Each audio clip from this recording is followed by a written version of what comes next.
Hello प्यारे बच्चों, आज हम वर्कशीट नंबर 10 जो कि 7th क्लास की है और ये वर्कशीट आपको बेटा 4 तारीख को मिलेगी, मतलब बुधवार को उसे कर रहे हैं। अब वर्कशीट किस पे है ये देखो बेटा। वर्कशीट पहले शुरू आपको कैसे करनी है, वर्कशीट का नंबर डालोगे, डेट डालोगे, है ना, और क्या करोगे, अपना नाम लिखोगे, ठीक, और अपना रोल नंबर ज़रूर लिखना, राइट। बस अब वर्कशीट करना शुरू कर देना। अब टीचर का नाम भी चाहे मत लिखना, अब तो आपको पता है कौन सी कॉपी में काम करना है, कौन सी कॉपी में काम करना है, साइंस की कॉपी में काम करना है, ठीक है। चलिए अब वर्कशीट किसके ऊपर है वो देखो।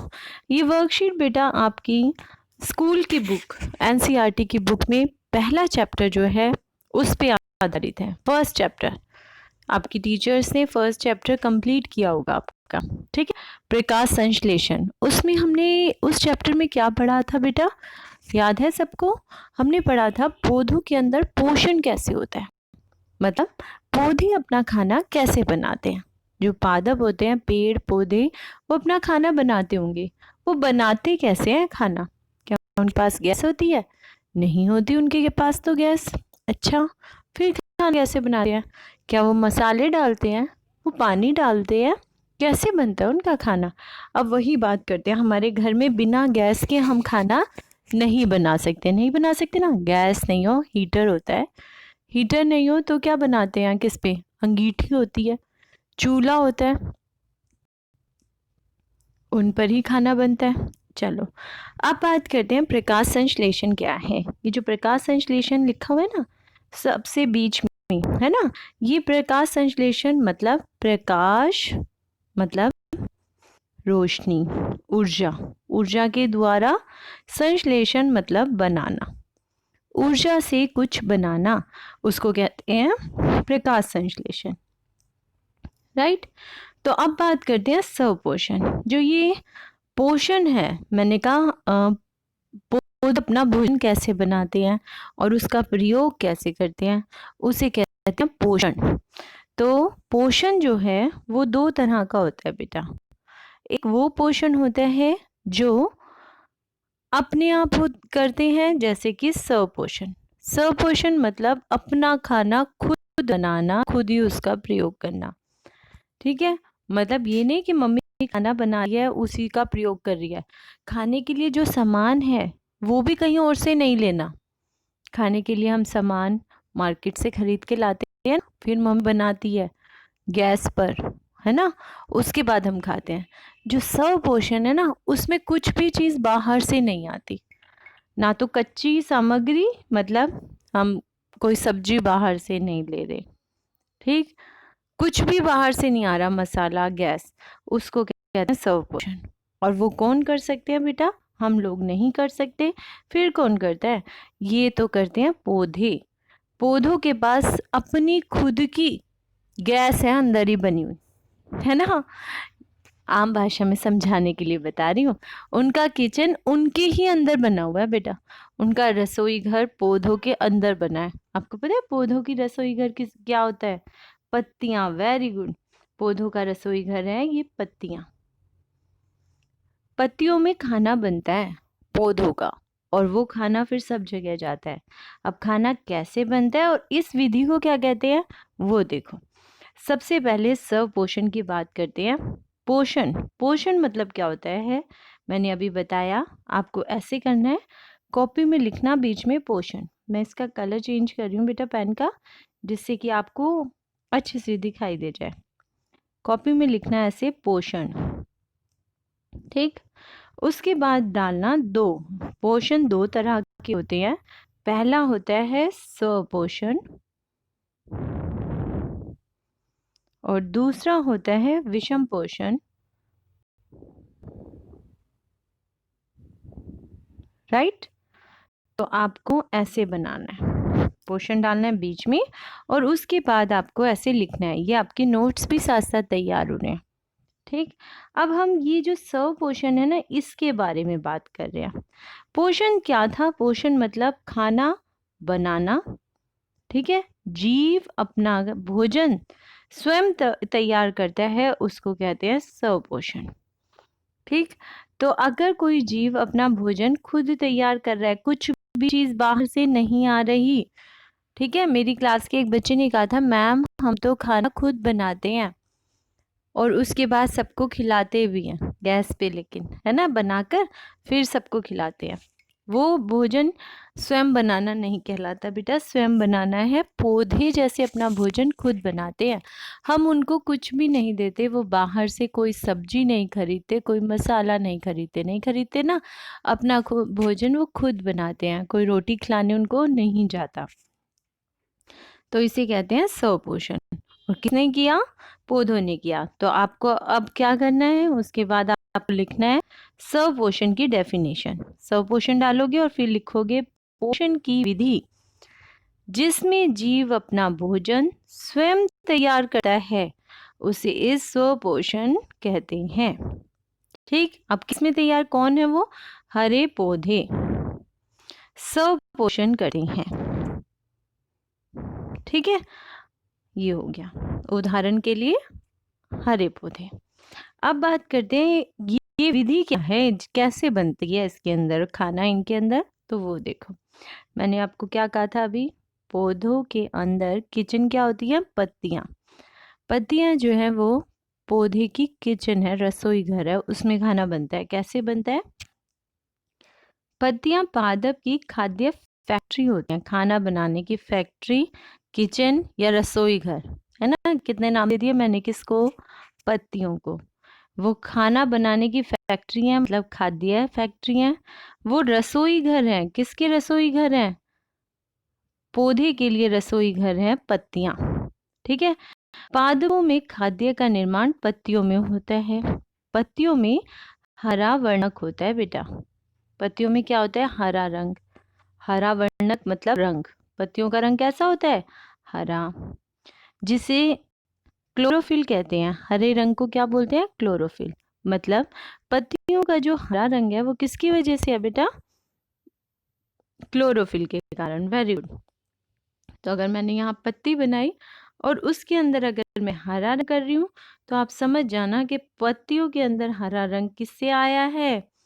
क्लोरोफिल से आया। ठीक, तो इसमें ये जो हरा रंग भरा हुआ है किसके कारण भरा हुआ है बेटा? क्लोरोफिल के कारण। यह है सूर्य के प्रकाश की ऊर्जा का संग्रहण करने में पत्ती की सहायता करता है। अब ये क्लोरोफिल का क्या काम है? सूरज से जो प्रकाश आ रहा है उसको इकट्ठा कर लेना और पत्तियों में रोक देना। वह प्रक्रिया जिसके द्वारा हरे पादप क्लोरोफिल की सहायता से सूर्य के प्रकाश की उपस्थिति में कार्बन डाइऑक्साइड, हम जब सांस लेते हैं बेटा कौन सी गैस छोड़ते हैं? कार्बन डाइऑक्साइड गैस ना, CO2। CO2 मतलब कार्बन डाइऑक्साइड गैस। और ये कहाँ से निकलती है? हम जब सांस ले रहे हैं, सांस जैसे ही हमने छोड़ा कौन सी गैस निकली? कार्बन डाइऑक्साइड गैस निकली। जितनी भी गाड़ियां चल रही हैं उनसे कौन सी गैस निकल रही है? कार्बन डाइऑक्साइड गैस निकल रही है। धुआं निकल रहा है, उससे कौन गैस निकल रही है? Carbon dioxide gas. कितनी सारी जगह से हमारी एनवायरनमेंट में, हमारे पर्यावरण में ये गैस आती है, कार्बन डाइऑक्साइड गैस। ठीक, तो इस कार्बन डाइऑक्साइड गैस का प्रयोग करके और जल का प्रयोग करके पौधे अपना खाना खुद बना लेते हैं। उनको और कुछ भी नहीं चाहिए। अभी कार्बन डाइऑक्साइड का गैस कहाँ से मिलती है बेटा? उसे जो ये पत्तियां होती हैं बेटा पौधे की, उन पत्तियों के अंदर कभी उल्टा पत्ता करके आपने देखा? उसके अंदर आपको खुरदुरा खुरदुरा सा फील होगा। उसमें छोटे छोटे रंध्र होते हैं। रंध्र मतलब छिद्र होते हैं इसके अंदर, और इन छिद्रों में से ये जो गैस जो बाहर है वो अंदर जाती है। और जड़ों में से, पौधे की जो जड़ होती है उसमें से क्या चीज ऊपर आती है? ये देखो, ये पौधों की जड़ों से ले रहे हैं पानी, सूरज की रोशनी का प्रयोग कर रहे हैं। ठीक, कार्बन डाइऑक्साइड गैस का प्रयोग कर रहे हैं। पत्तियों के अंदर क्या है? रंध्र।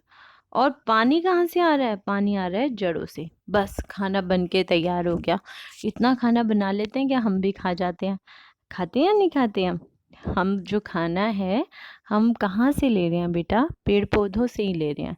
चाहे वो पत्ती के रूप में हम पालक मेथी खा रहे हैं, चाहे फूल के रूप में हम गोभी का फूल खा रहे हैं ना, चाहे हम टहनी के रूप में उसे खा रहे हैं। टहनियाँ भी खा जाते हैं हम, हाँ बिल्कुल खा जाते हैं। कौन सी टहनी खा लेते हैं हम? हाँ, जैसे कि बिल्कुल सही, पालक की, हाँ, धनिए की, है ना, इन सब की टहनी भी खाते हैं हम, है ना।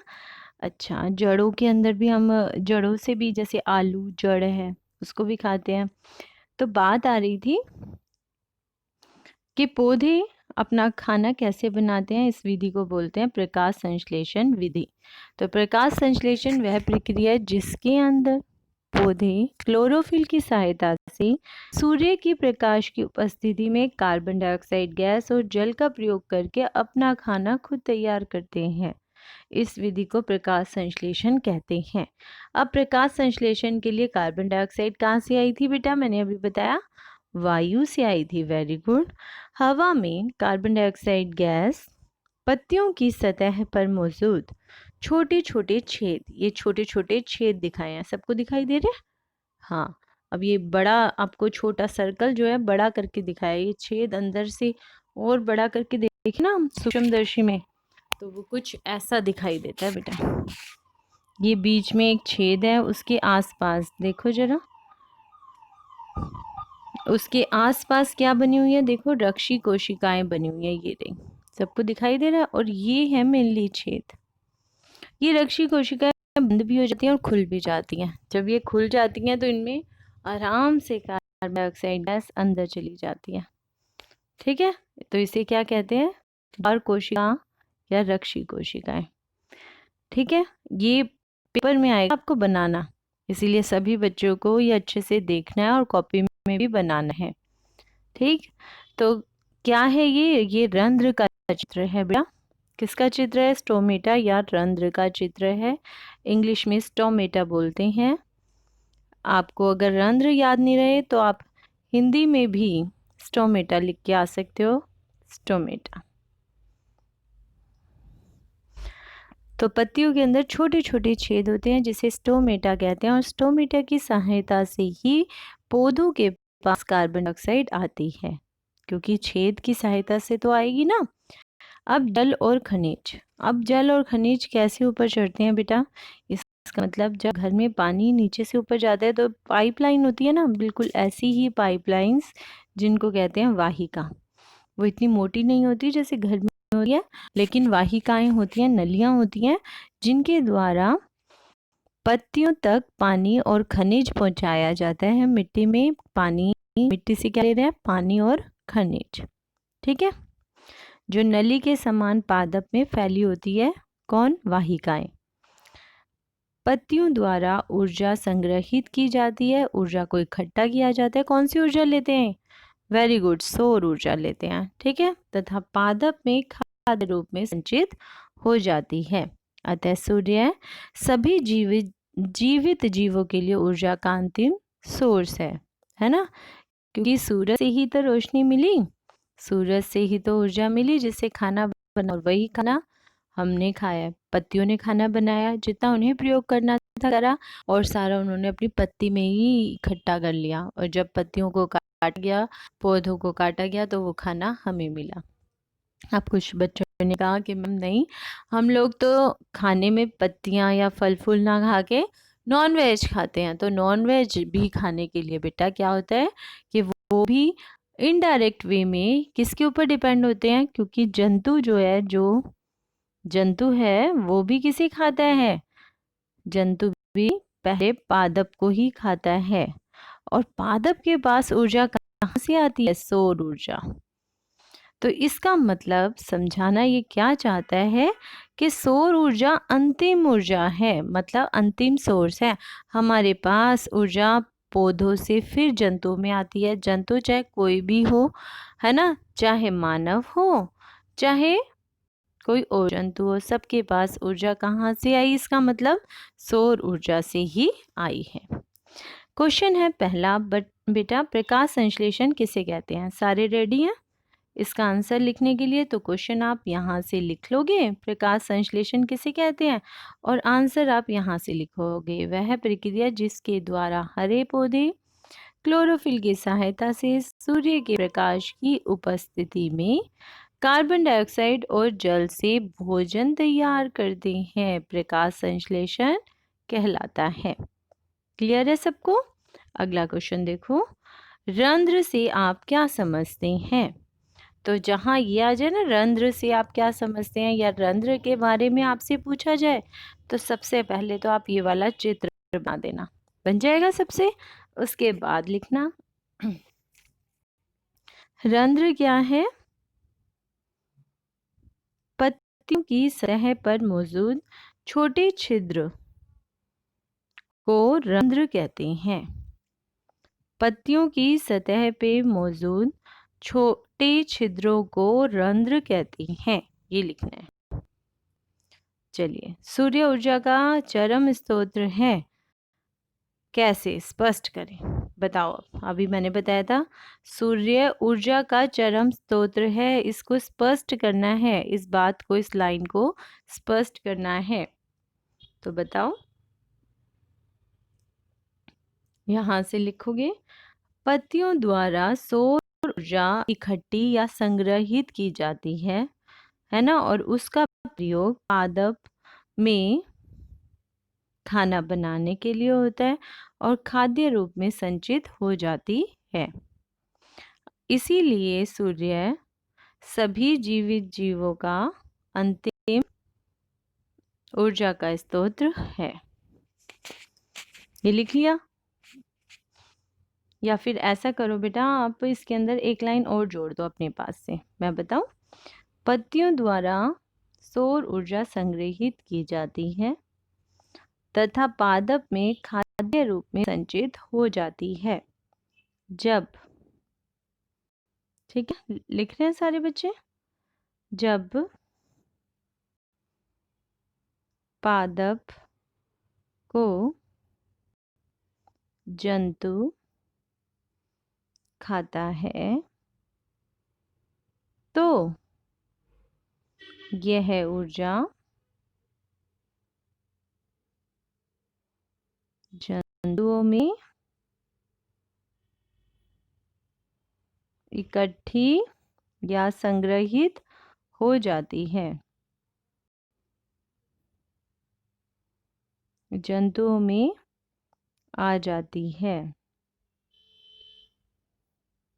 ठीक है, आ जाती है।